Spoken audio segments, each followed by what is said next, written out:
CMR shopping mall Dasara ధమాకా offers. అద్భుతమైన offers తో పాటు అబ్బురుపరిచే స్పాట్ గిఫ్ట్స్.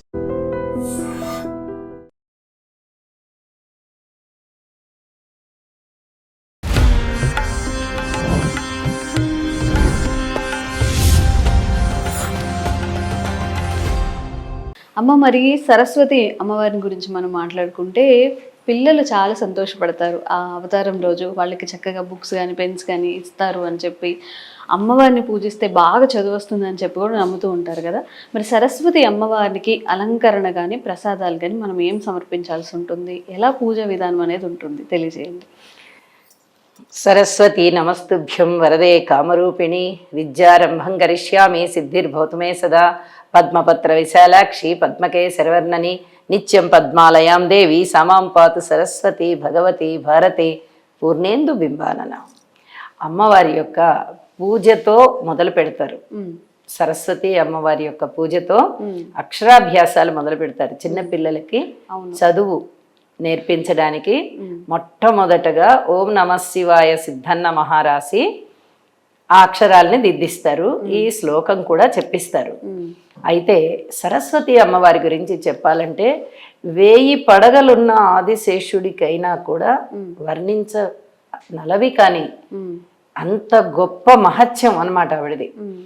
ఏ మనిషి అయినా, దేవతలు కానీ రాక్షసులు కానీ లేదా ప్రజలు కానీ ఎవరైనా సరేనండి, నోటి వెంట వాక్కు రావాలి అంటే సరస్వతి అమ్మవారి అనుగ్రహం ఉంటేనే.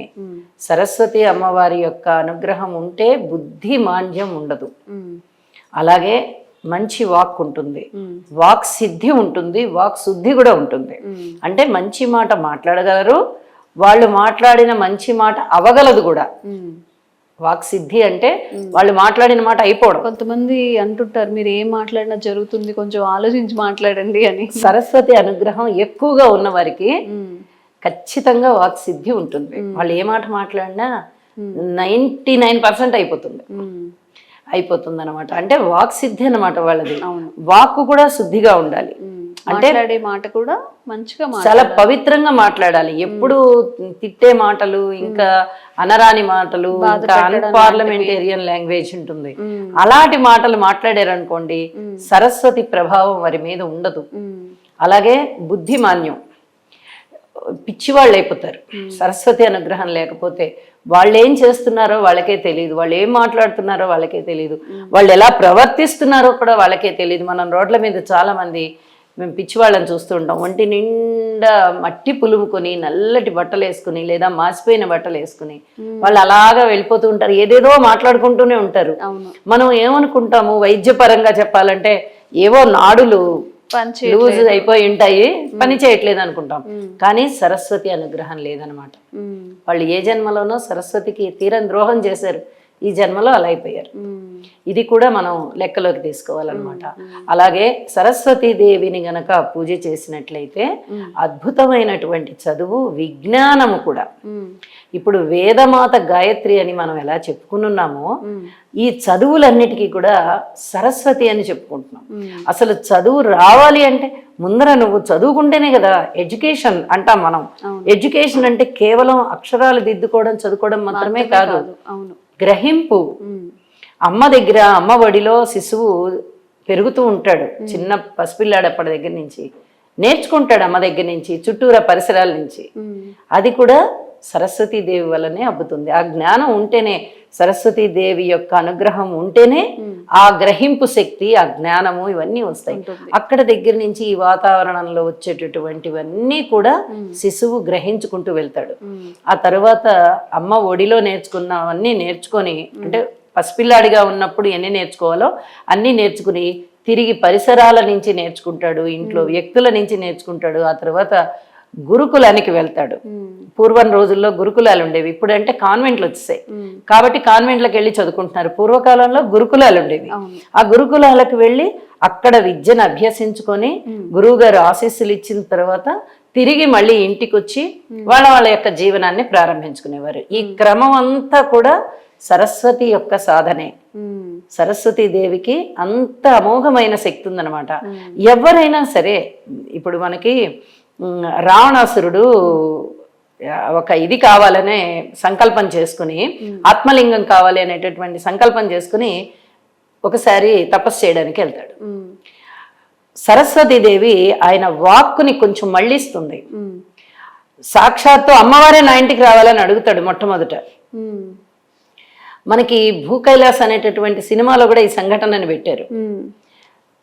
అంటే వాక్కును అలా మార్చేసాడు అనమాట, అమ్మవారు అలా మార్చేసింది అనమాట. అంటే ఈయన సంకల్పంలో ఏంటి, ఆత్మలింగం తెచ్చుకోవాలని, కానీ అమ్మవారినే ఇంటికి రమ్మని అడుగుతాడనమాట. మా ఇంట్లో అమ్మ ఉండాలి, నేను ఏదో పెళ్లి చేసుకోవాలని. అంటే ఒక మాయ కమ్మించింది ఆవిడ, ఒక మాయ కమ్మించి వాక్కుని మార్చేసింది. మనం కూడా ఒక్కొక్కసారి పొరపాటు పడుతుంటారు, ఇది మాట్లాడబోయి అది మాట్లాడేమే అని, అరే మనం ఆ మాట అంటే బాగుండేదే అని అనుకుంటూ ఉంటాం. అంటే ఇది సహజంగా జరిగే చిన్న చిన్న లోపాలు అవ్వచ్చు, కానీ సరస్వతి యొక్క అనుగ్రహం ఉన్నట్లయితే అద్భుతమైనటువంటి వాక్ శక్తి. ఒక మాట వెళ్ళి ఎవరితోటన్నా మాట్లాడేమంటే వాళ్ళు కాదు అనలేకుండా పని చేసి పెట్టడము. అలాగే మంచి మంచి ప్రసంగాలు, ఒక వ్యక్తిని ఉత్తేజితం చేయాలి, ఆ వ్యక్తిని మంచి మార్గంలో పెట్టాలంటే ఒక మంచి ఉపన్యాసం ఇవ్వాలి, అలా ఇవ్వగలిగే శక్తి, ఒక గ్రూప్ ఆఫ్ పీపుల్ని కూడా మార్చగలిగేటటువంటి శక్తి, అవన్నీ కూడా సరస్వతి అనుగ్రహం వల్ల ఉంటాయి. ఇంకొక విషయం కూడా ఏంటంటే, ఈ సరస్వతి లేహ్యం అని ఒకటి దొరుకుతుంది. ఆ లేహ్యాన్ని గురువులు తయారు చేస్తారు ఒక మంత్రంతో. ఆ మంత్రంతో ఆ లేహ్యాన్ని తయారు చేసి మాటలు రాని వాళ్ళకి, ఏదైనా మందబుద్ధి గల వాళ్ళకి గనక ఆ లేహ్యాన్ని ఇచ్చినట్టయితే అద్భుతమైనటువంటి మాటలు వచ్చేస్తాయి వారికి. అలా కూడా మనకి సరస్వతి లేహ్యం అని దొరుకుతుంది. ఈ సరస్వతికి ఇన్ని రకాలైనటువంటి ప్రయోజనాలు, మన దృష్టిలో ప్రయోజనాలు అని అనుకుంటున్నాము. అమ్మ అనుగ్రహం కలిగితే ఈ దుష్టమైనటువంటి లక్షణాలు ఏవి లేకుండా ఉంటాయి. ఈ సరస్వతిని ధవళ వస్త్రధారిణి అని మనము వర్ణిస్తాము. ధవళ తెల్లటి కాంతు లేనేటటువంటి ముఖ వర్చస్సు, అలాగే స్వచ్ఛమైనటువంటి వస్త్రాలు కట్టుకొని, తెల్లటి కలువ పువ్వులో ఒక కలువ పువ్వు చేత పట్టుకొని, ఒక పుస్తకం చేత ధరించి, ఇంకొక చేత జపమాల ధరించి, ఇంకొక చేత కమండలం వస్తువులు ధరించి అమ్మ మనకి దర్శనమిస్తుంది. ఆవిడ అద్భుతమైనటువంటి విజ్ఞానానికి ప్రతీక కాబట్టి సరస్వతిని మనము స్వచ్ఛమైనటువంటి దుస్తులతోనే చూస్తాం. మరి సరస్వతి అమ్మవారికి ఇష్టమైన ప్రసాదాలు ఏంటమ్మా? దద్దోజనం చాలా ఇష్టం అండి ఆవిడకి. చల్లటి దేవత కదా, కాబట్టి దద్దోజనం అని మనం పెరుగు అన్నం చేసి దానిలో తిరుగుమూత పెట్టి నివేదన చేసి భక్తులకు వితరణ చేయడం వల్ల చాలా మంచి శాంతి కలుగుతుంది ముందర. ఓకే,